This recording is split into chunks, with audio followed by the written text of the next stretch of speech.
안녕하세요. 소쿨극장의 소리내어 읽거나 눈을 감고 듣기 코너입니다. 오늘은 재주는 뛰어났지만 덕이 없었던 선비와 그를 사랑한 한 여인의 이야기입니다. 구독과 좋아요, 그리고 알람 설정 부탁드립니다. 재미있고도 좋은 글로 보답하겠습니다. 옛날 한양하고도 남촌에 한 가난한 선비가 살고 있었다. 성은 이가여 이름은 용묵이라 하는데 사람 됨됨이 지조를 지키고 세속과 영합하지 않았다. 또 청렴정직하고 문장을 잘하였으나 때로 지나치게 자기를 주장했고 성질머리 또한 꼬장꼬장하였다. 용묵은 어린 나이에 진사에 올라 명성이 자자했기 때문에 장차 대과에 급제하여 장안을 활보할 공산이 충분했다. 친한 명사들이 북촌에 많이 살고 있었으므로 용묵은 매일 그들과 교유하러 아침에 갔다가 저물녘에 돌아오곤 하였다. 하루는 때마침 한여름이라 북촌에서 돌아오는 길에 갑자기 소나기를 만나 급히 길가에 있는 집으로 가서는 대문에 기대서서 비를 피하였다. 그런데 천둥 번개까지 치는 것이었다. 이거 낭패가 났구나 하고 있는데 때마침 한 늑수그레한 여종이 안채에서 나오더니 말했다. 선비님은 집이 어딘지는 모르겠으나 비가 쉽게 갤 것 같지 않으니 올해 대문 밖에 서 계실 수 없습니다. 잠깐 안으로 들어오셔서 편히 쉬며 비개기를 기다리시는 것이 어떻겠는지요. 그렇게 하지. 용묵이 여종을 따라 들어갔다.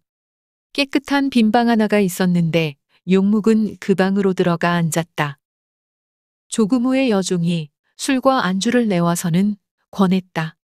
우리 집 낭자가 손님의 무료함을 민망히 생각하여 이 술상을 마련한 것이니 사양 마시고 한 잔 드십시오.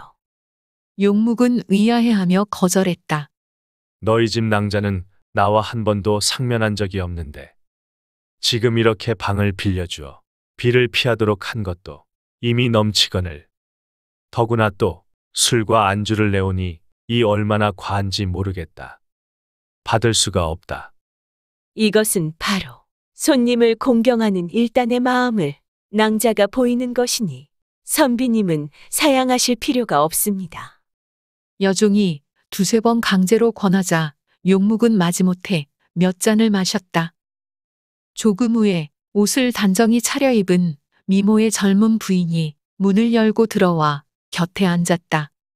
용묵은 깜짝 놀라 얼른 벽을 향해 등지고 앉아서는 물었다.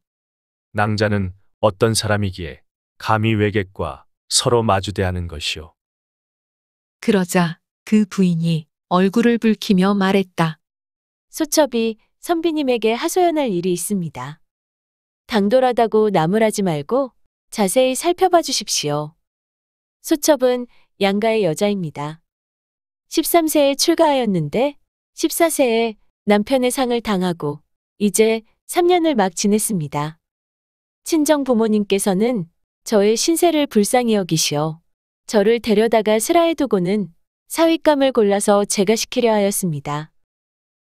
소첩은 속으로 생각하였습니다. 나는 나이가 미처 15세도 되기 전에 청산과부가 되었다. 음양의 이치를 몰라 생명을 아끼는 천지신명의 미덕을 저버리는 것보다는 차라리 제가 하여 아들 딸 낳고 일생을 즐겁게 지내 천리와 인정에 합치되게 하는 것이 나으리라. 그래서 부모님께 말했습니다. 명을 어기지 않겠습니다. 그러나 어차피 개가할 바에는 배우자를 직접 고르고 싶습니다. 그러니 길가의 집 한 채를 사서는 제가 그곳에 살면서 지나가는 사람 가운데에서 고르게 해주십시오. 제 생각을 부모님께서 수긍하고 여기에 집을 마련해 주신 지 이미 여러 달이 되었습니다. 아침 저녁으로 문 안에 몸을 숨기고 오고 가는 사람들을 엿보아오던 중인데 공은 몇 달 전부터 아침에 가시고 저물녘에 돌아오실 때 꼭 이 길을 이용하시더군요. 소첩은 공의 늠름한 자태와 단아한 용모를 보고 마음속으로 몹시 사모하였는데 마침 천지신명이 소나기로 공을 인도하여 이제 저희 집으로 들어오게 하셨으니 이 어찌 숙세의 기이한 인연이 아니겠습니까? 용묵이 말했다. 낭자의 말씀은 혹 괴상히 여기지 않을 수도 있겠으나 다만 나는 아직 과거급제를 하지 않은 수제입니다. 그리고 집은 가난하고 부모는 늙으셨으므로 첩을 둘 방도가 없으니 어찌하겠소. 아직 급제를 안 했으면 반드시 장차 급제하시게 될 것입니다. 또 집이 가난하면 제게 수만금 물려받을 재산이 있으니 한평생 넉넉하게 살 수 있습니다. 걱정할 필요 없으니 공은 다시 한 번 더 생각해 주시기 바랍니다. 용묵은 속으로 생각했다. 지금 한양에서 나의 명망이 한참 높은데 출세도 하기 전에 먼저 팔자를 고치고자 하는 여자에게 손을 댄다면 끝내 반드시 큰 허물이 되어 내게 돌아올 것이니 물리치는 것만 못하다. 용묵은 이에 눈살을 찌푸리며 여인을 꾸짖었다. 부녀자가 되어서는 지나가는 사람을 꼬드겨서 뻔뻔하게 혼인하기를 청하니 이게 어느 나라 예법이냐. 다시는 그런 마음을 먹지 말고 죽을 각오로 수절하여 옛 성인의 예법을 온전하게 하는 것이 옳다.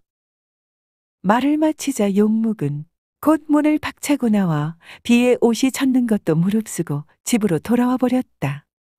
그 이튿날 아침에 북촌을 가면서 그 집 문 앞을 지나는데 그 집 여종이 달려나와서는 용묵의 옷소매를 붙잡고 통곡하며 말하였다.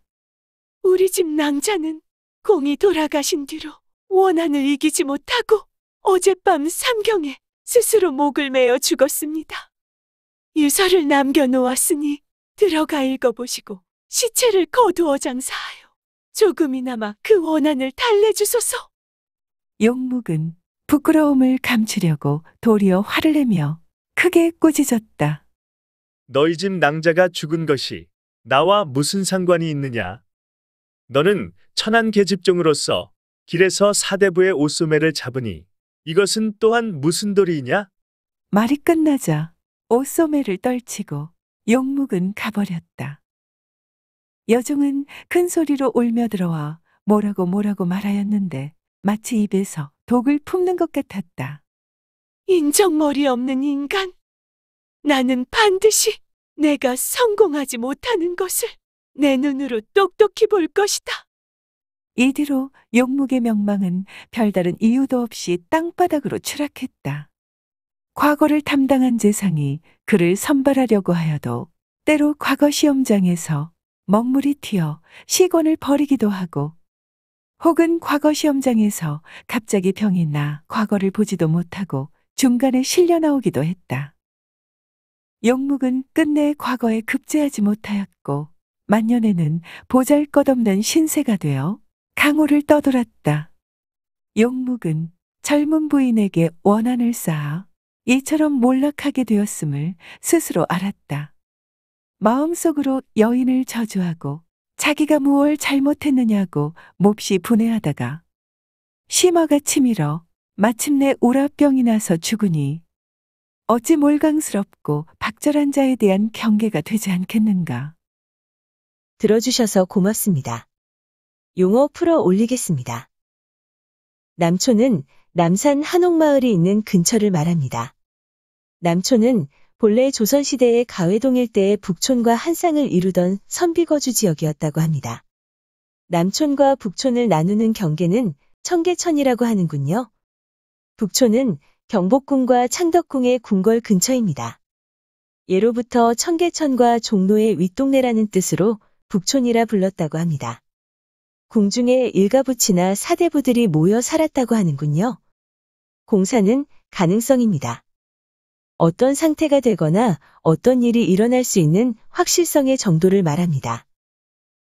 양가는 지체가 있는 좋은 집안을 말합니다. 소첩은 부인이 남편에 대하여 자기를 낮추어 이르는 1인칭 대명사입니다. 숙세는 전생으로 불교 3생의 하나입니다. 수제는 예전에 미혼 남자를 높여 이르던 말입니다. 시권은 과거를 볼 때 글을 지어 올리던 종이입니다. 답안지입니다. 참고 문헌 및 자료 출처 소개 올리겠습니다. 편저자미상의 양은천미가 모본입니다. 김동주 선생이 편역한 책 밤바람아 무슨 일로 비단휘장을 걷느냐를 참고했습니다. 서울 역사박물관과 서울 한옥포털을 참고했습니다. 화가 박연옥의 책 한국의 미인도에 있는 그림을 빌렸습니다. 또 화가 박연옥이 옮기고 그린 책 조선의 여류시인 미인도에 있는 그림도 빌렸습니다. 한국학중앙연구원, 한국민속대백과사전, 한국민족문화 대백과사전 그리고 국립민속박물관의 기사와 사진을 빌렸습니다. 위키백과와 나무위키의 기사와 사진을 빌렸습니다. 조선시대 화가 김준근과 김홍도의 그림 몇 점을 빌렸습니다. 크라우드픽, 핀터레스트, 픽스타 그리고 픽사베이의 사진과 일러스트를 빌렸습니다. 소우쿨 극장은 일주일에 3번, 매주 화요일, 목요일 그리고 토요일 오전 10시에 이야기를 올립니다. 다음에 만날 때까지 안녕히 계셔요. 고맙습니다.